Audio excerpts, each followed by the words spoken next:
Équipe du soir, bonsoir. Je suis tombé sur les 8 derniers résultats du Classico. J'en ai tiré quelques conclusions et je me suis dit que ça pouvait être intéressant de les partager ensemble. Je ne sais pas si vous l'avez remarqué, mais il y a un truc qui me saute aux yeux, tout de suite, d'emblée. Une symétrie super intéressante. Le Real Madrid enchaîne 4 victoires d'affilée et le FC Barcelone en enchaîne 4 également. Chacune des deux équipes inclut une victoire à l'extérieur.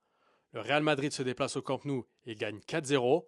Le FC Barcelone se déplace au Santiago Bernabéu et gagne 4-0. Mais ça ne s'arrête pas là.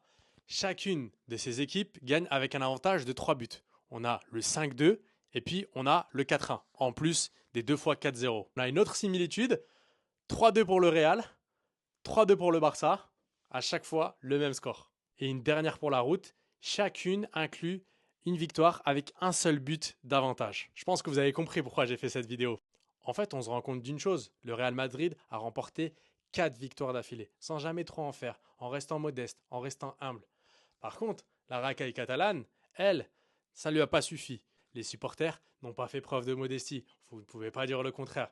Il y a un manque de modestie, il y a de l'arrogance. On entend crier, brailler, comme si le Classico venait de commencer il y a 4 matchs. Mais c'est pas ça la réalité. La réalité n'est pas là. Et il faut bien la nuancer. Donc, ce qui se passe, c'est que, certes, le Barça a très très bien joué. Le Barça a été imprenable la saison dernière. Mais il y a un bémol dans tout ça. C'est que le Real, dans ce prime-là, il remporte une Ligue des Champions. Le Barça, lui, s'arrête en demi-finale. Le 28 octobre, le Classico est de retour. Et j'ai hâte de voir ces deux équipes s'affronter. Supporters madrilènes, supporters barcelonais, j'espère que je vous ai hypé. J'espère que je vous ai mis un petit peu d'excitation, un petit peu de piment dans cette Liga qui vient de commencer. Parce qu'au mois d'octobre, on va pouvoir enfin régler nos comptes. J'ai l'impression, j'ai le sentiment cette année que le Classico est réellement de retour.